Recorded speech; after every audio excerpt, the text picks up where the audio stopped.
कारण सरपंच संतोष देशमुख हत्या प्रकरणात एक मोठी घोषणा करण्यात आली आहे।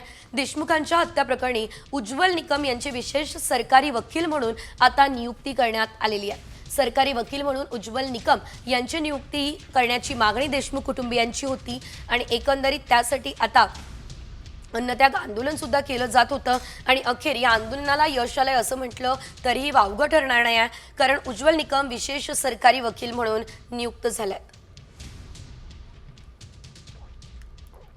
या संदर्भात आम्ही धनंजय देशमुख यांच्यासोबत बातचीत करण्याचा प्रयत्न केला। बघूयात त्यांनी नेमकं काय म्हटलं। मसाजोगमध्ये संतोष देशमुख यांना न्याय मिळावा म्हणून अन्नत्याग आंदोलन सुरू आहे। मात्र त्या अन्नत्याग आंदोलनाला यश आलेलं आहे, कारण ज्या मागण्या होत्या त्या मागणीपैकी एक मागणी पूर्ण केलेली आहे। सरकारी वकील म्हणून उज्ज्वल निकम यांची नियुक्ती करण्यात आलेली आहे। माझ्यासोबत धनंजय देशमुख आहेत। भाऊ, काय सांगाल, मागणीला यश मिळालेलं आहे तुमच्या? ज्या आमच्या मागण्या होत्या 7, त्याच्यामध्ये एक मागणी तर आमची अशी आहे की आम्हाला प्रॉपर 6 तारखेपासून 21 तारखेपर्यंत, म्हणजे 29/11 पासून ते 21/12 पर्यंत जे काय आम्ही ड्राफ्ट बनवला आहे, जे काही पोलिसांकडून अपेक्षित होतं त्याच्यावर कारवाई, त्याच्यावर माहिती किंवा SP साहेबांना जे इन्व्हेस्टिगेशन जायला पाहिजे होतं ते आमच्या निदर्शनात असं आलं की ते काय झालेलं नाही प्रॉपर। म्हणून आम्हाला त्याचे रिइन्व्हेस्टिगेशन करायचं आहे। आम्हाला हे कळलं पाहिजे की किंवा समाजाला हे कळलं पाहिजे, गावाला हे कळलं पाहिजे की आपलं जे घात आहे ते कशामुळे झाला आहे, कुणाच्या चुकामुळे झालेला आहे, ते सुद्धा समोर येणं महत्त्वाचं आहे। आरोपी जरी हे असले तरी त्या आरोपीला ज्यांनी परावृत्त केलंय, ज्यांनी अभय दिलंय, ज्यांनी त्याला कायद्याचा कुठलाही धाक नाही दिला आतापर्यंत, त्या गोष्टी समोर आल्या पाहिजेत। म्हणून त्याच्यातली एक जी मागणी आहे, म्हणजे ह्या एकूण 2 मागण्या, ही आणि ही, म्हणजे आम्हाला ज्या 5 मागण्यात राहिलेल्या त्यावर गावकरी आणि शिष्टमंडळ विचार करत आहेत की कशा प्रकारे त्या म्हणजे सोडवायच्या किंवा कशा प्रकारे त्यांच्याकडून आश्वासन घ्यायचं आणि पुढील निर्णय घ्यायचा। सरकारी वकील साहेबांची नियुक्ती होणं ही चांगली गोष्ट आहे। त्याने SIT आणि CID यांचं कॉम्बिनेशन होईल आणि यांना सगळ्यांना एकमेकांची मदत होईल। साम टीव्हीसाठी योगेश काशीद, मसाजोग, बीड। तर मस्साजोग ग्रामस्थांच्या अन्नत्याग आंदोलनाचा आजचा दुसरा दिवस आहे। केज पोलीस ठाण्याचे पोलीस निरीक्षक वैभव पाटील हे आंदोलनस्थळी पोहोचलेले आहेत आणि त्यांनी धनंजय देशमुख यांच्यासोबत चर्चा केली आहे। देशमुख कुटुंबाशिवाय ग्रामस्थांच्या मागण्यांबाबत आज काही ठोस निर्णय होऊ शकतो का हे पाहणं महत्त्वाचं आहे।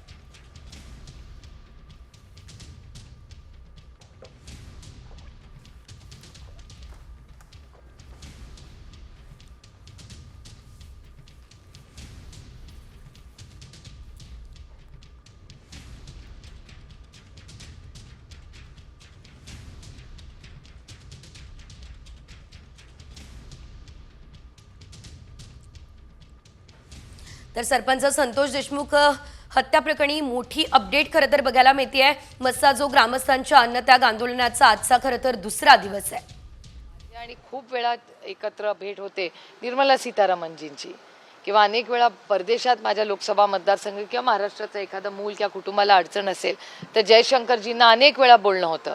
म्हणून काय असं नसतं हो, एकदा निवडून आल्यानंतर आमची नैतिक जबाबदारी असते की सगळ्यांची गाठीभेटी घेऊन आमच्या राज्याची, देशाची आणि मतदारसंघाची कामं करणं। तर आपण पाहतोय आज संपूर्ण राज्यभरासह देशभरामध्ये महाशिवरात्रीची धूम बघायला मिळते। वेगवेगळ्या पद्धतीने महाशिवरात्री आज साजरी केली जाते। या संदर्भातल्या बातम्यांचा घेऊयात वेगवान आढावा। वर्ध्याला कोटेश्वर या ठिकाणी महादेवाच्या दर्शनासाठी भाविकांची रीघ लागलेली आहे। देवळी तालुक्यातील वर्धा नदीच्या तीरावर हे देवस्थान आहे आणि या ठिकाणी उत्तरवाहिनी नदी असल्यानं विदर्भातील काशी म्हणूनही ओळख आहे। महाशिवरात्रीच्या शुभ पर्वावरती प्रभू वैद्यनाथाच्या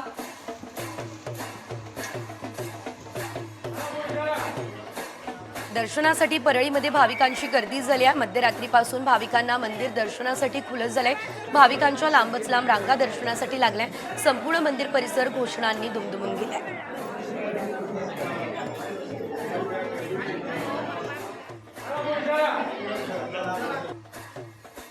महाशिवरात्री निमित्त चंद्रपूरच्या मंदिरामध्ये आता शिवभक्तांची पूजेसाठी मोठी गर्दी झाली असल्याचं एकंदरीत बघायला मिळत आहे। तर 15व्या शतकातील प्राचीन मंदिर भाविकांच्या गर्दीने फुललंय। चंद्रपूर शहरातील प्राचीन वास्तूंपैकी अंचलेश्वर मंदिर हे एक मंदिर मानलं जातं।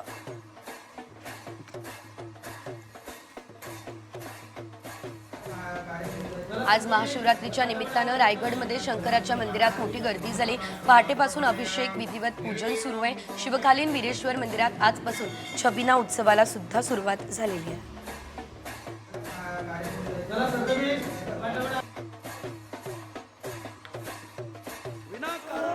जुन्या मुंबई पुणे महामार्गाजवळ घोरावेश्वर मंदिराच्या पायथ्याशी महाशिवरात्री निमित्त सप्ताहाचं आयोजन करण्यात आलं. या सप्ताहामध्ये राज्यातील नामवंत कीर्तनकारांनी आपली सेवा सादर केली. दरम्यान या सप्ताहानिमित्त महाप्रसादाचं आयोजनही करण्यात आलं.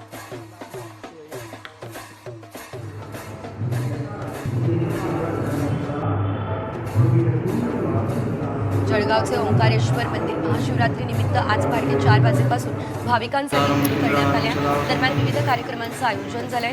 संपूर्ण मंदिर परिसर सजवण्यात आलेला आहे. मंदिरात 7 विशेष पर्वांमध्ये शिवअभिषेक करण्यात येईल. भाविकांना दर्शनाचा लाभ घेता यावा यासाठी पाईप रेलिंग देखील लावण्यात आले.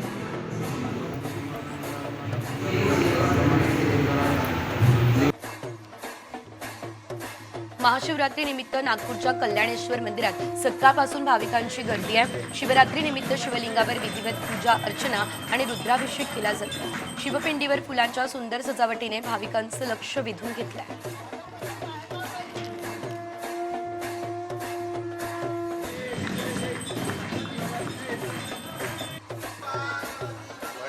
भारताचा युवा फलंदाज तिलक वर्मा, करुण नायर आणि वेगवान गोलंदाज दीपक चाहर यांनी महाशिवरात्री निमित्त बाबुलनाथ मंदिरामध्ये दर्शन घेतलेलं आहे.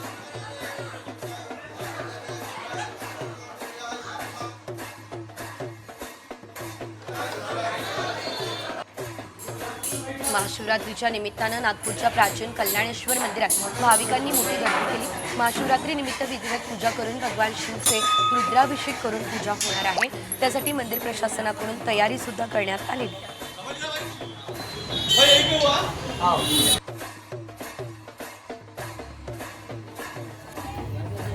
यवतमाळच्या दाभाडीमध्ये ओंकारेश्वर मंदिरात महाशिवरात्री निमित्त भाविकांनी पहाटेपासूनच गर्दी केली असल्याचं बघायला मिळालेलं आहे. या दरम्यान प्राचीन कलाविष्काराचा उत्तम नमुना असलेल्या या मंदिरात भक्त दर्शनासाठी आले.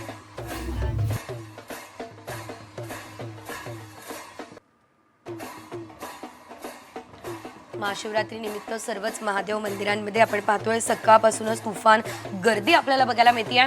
तर धुळ्यात देखील झुलतापूर या ठिकाणी असलेल्या 22 फुटी पूर्णाकृती महादेवाच्या दर्शनासाठी सकाळपासून गर्दी करण्यात आलेली आहे.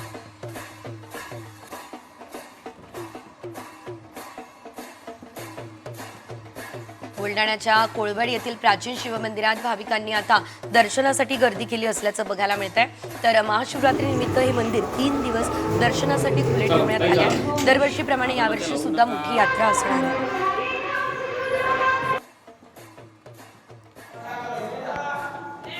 जालन्याच्या आपे गावातील जागृत देवस्थान म्हणून ओळख असलेल्या विज्ञानेश्वर मंदिरामध्ये भाविकांची मोठी गर्दी आपल्याला बघायला मिळते. शिवाय महाशिवरात्री निमित्त विविध धार्मिक कार्यक्रमांचं आयोजन झालंय. भाविक त्याचा लाभ घेताना दिसतात.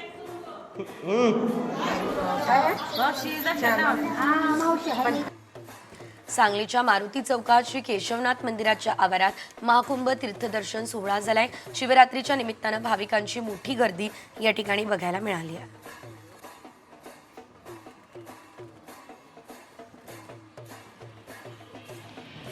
महाशिवरात्री निमित्त उमरगा शहरातील हेमाडपंथी महादेव मंदिराला आकर्षक अशी विद्युत रोषणाई झाल्या.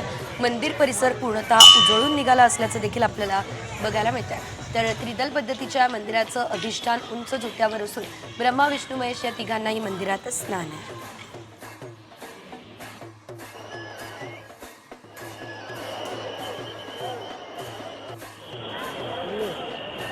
महाकुंभ मेळ्यातील शेवटचा दिवस आणि महाशिवरात्री असा मुहूर्त साधत भाविकांनी आज संगमावर स्नानासाठी गर्दी केली. महाशिवरात्री निमित्त 2 ते 3 कोटी लोक स्नान करण्याचा अंदाज आहे. मोठ्या संख्येने भाविक त्रिवेणी संगमावर पोहोचत आहेत. या भाविकांवर प्रशासनाकडून पुष्पवृष्टी केली जाते.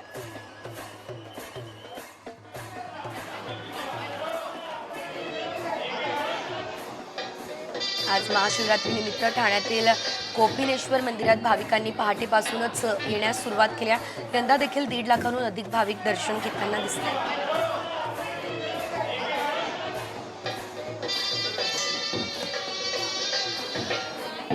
देवगड तालुक्यातल्या श्री क्षेत्र कुणकेश्वर मंदिरामध्ये जिल्ह्याचे पालकमंत्री नितेश राणे यांच्या हस्ते मध्यरात्री 1 वाजता शासकीय पूजा आणि महाआरती झाल्या. त्यानंतर दर्शनासाठी मंदिर खुलं करण्यात आले.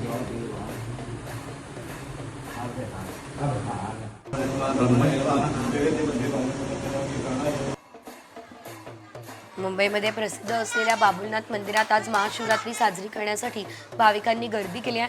मध्यरात्री 12 वाजेपासून भाविकांनी दर्शनासाठी बाबुलनाथ मंदिरामध्ये मोठी गर्दी केली असल्याचं बघायला मिळालं.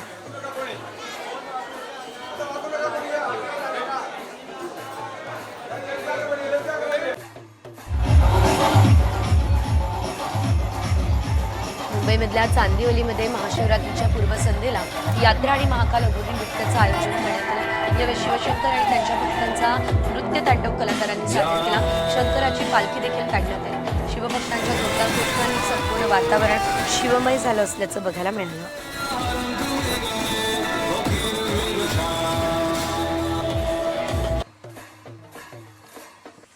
महाशिवरात्री निमित्त आता पुण्यातील शिवलिंगाची इंडिया बुक ऑफ रेकॉर्डमध्ये नोंद झाली आहे.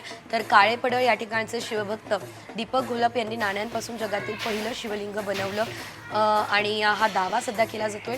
यासाठी 79,307 रुपयांची 22,301 नाणी लागली आहे.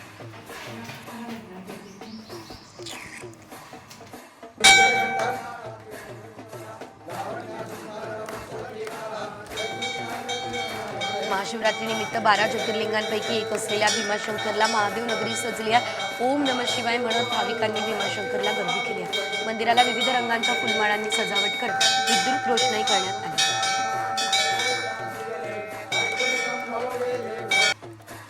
औंढा नागनाथ मंदिरात दर्शनासाठी 5 तासांपासून रांगेत उभे असताना भाविक संतापले. पोलीस आणि सुरक्षा रक्षक भाविकांना दर्शनासाठी नियमबाह्य पद्धतीने सोडत असल्याचा आरोप आहे. मंदिरातील मुख्य गाभाऱ्याजवळ मोठा राडाही झाला.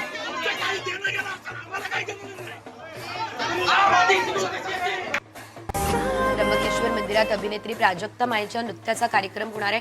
नटरंग अकादमी यंदा शिवार्पण वस्तू हा नृत्याचा कार्यक्रम सादर करणार आहे. त्यात इतर कलाकारांसोबत प्राजक्ता माळे हे नृत्य सादर करेल. त्र्यंबकेश्वर देवस्थानचे विश्वस्त पुरुषोत्तम कडलग यांनी या संदर्भात माहिती दिली आहे.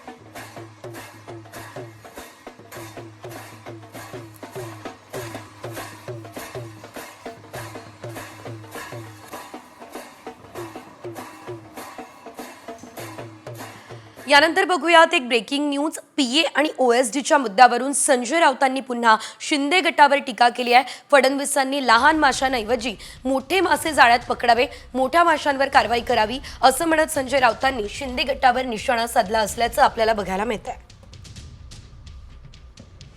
फडणवीस यांनी हे लहान मासे जाळ्यात पकडण्याऐवजी हे जे मोठे मासे आहेत त्यांच्यावर कारवाई त्वरित केली पाहिजे. हे नुसतं ठीक आहे, त्याने सुरुवात आणि प्रयत्न चांगला केलेला, पण भ्रष्टाचाराचे आरोप असलेले, खुनाचे आरोप असलेले, ईडी सीबीआयच्या रडारवरती असलेले असे अनेक मंत्री त्यांच्या मंत्रिमंडळात आहेत आणि त्यांच्याबरोबर देवेंद्रजी काम करतायत. नैतिकदृष्ट्या योग्य नाही. तेव्हा त्यांनी साफसफाई जी खालून सुरू केलेली आहे ती त्याने वरून सुरू केली पाहिजे. आणि यानंतर घेऊयात इतर बातम्यांचा वेगवान आढावा. टॉप 50 मध्ये नागपूरमध्ये उद्या अनेक भागात पाणी पुरवठा बंद असेल. उन्हाळ्याच्या पार्श्वभूमीवर देखभाल दुरुस्तीसाठी पाणी पुरवठा बंद असेल. Sitabuldi command area, Vanjari Nagar, Reshimbagh command area, central railway line यासह इतर ठिकाणी पाणी पुरवठा बंद असेल.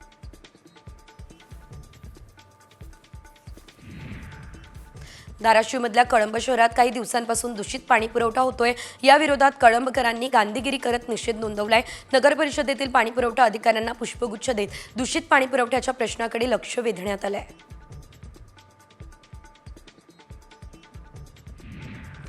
एका सातबारा उतार्यामध्ये अनेक खातेदार असल्यानं त्याचे पोटहिस्से तयार केले जात आहे आणि या पोटहिस्स्यांमधील जमीन मालकांना देखील आता नकाशे मिळणार असल्यानं खातेदारांमधला वाद मिटण्यास मदत होणार आहे. राज्यात 12 तालुक्यांमध्ये हा प्रकल्प प्रायोगिक तत्वावर राबवण्यात येणार आहे. लवकरच त्याला मुहूर्त सुद्धा मिळणार आहे.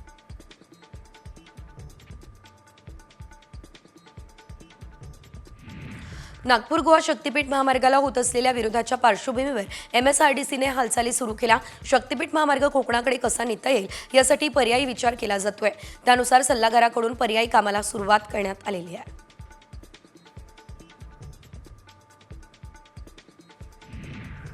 पुणे पोलिसांनी अचानक नाकाबंदी करून कारवाई केली आहे. नियमभंग करणाऱ्या वाहन चालकांकडून 13 लाखांचा दंड जप्त करण्यात आलाय.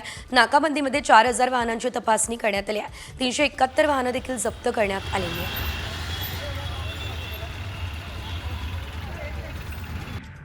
राज्य शासनाने ॲग्रिगेटर पॉलिसी लागू केली आहे. पुणे आरटीओकडून ओला उबेरला देण्यात आलेला स्टे आता उठवला आहे. त्यामुळे चारचाकीद्वारे प्रवासी सेवा पुरवणाऱ्या ॲग्रिगेटर वाहनांना मुंबईनंतर पुण्यातही हिरवा कंदील मिळाला आहे.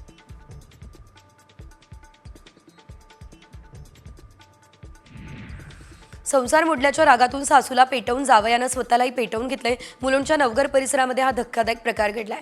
जावयानं सासूला भेटायला बोलावलं, टेम्पोमध्ये नेऊन लोखंडी हातोडीनं हल्ला चढवला. त्यानंतर गाडीतील थिनर आणि पेट्रोल टाकून सासूला पेटवलंय.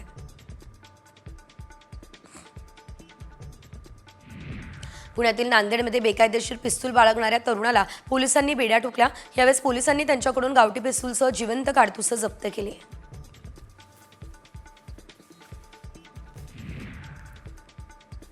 पुण्यात गाड्यांची तोडफोड करणाऱ्या आरोपींची पोलिसांकडून धिंड काढण्यात आली आहे. त्यांनी चंदननगर पोलीस स्टेशन हद्दीत वाहनांची तोडफोड केली.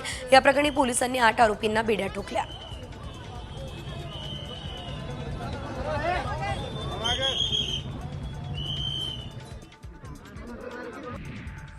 पश्चिम विदर्भातील 290 पाणी प्रकल्पात 54% जलसाठा शिल्लक आहे. आगामी काळात पश्चिम विदर्भाला देखील पाणी टंचाईची झळ बसण्याची शक्यता आहे. पश्चिम विदर्भात 9 मोठे, 27 मध्यम आणि 253 लघु पाणी प्रकल्पांचा समावेश आहे.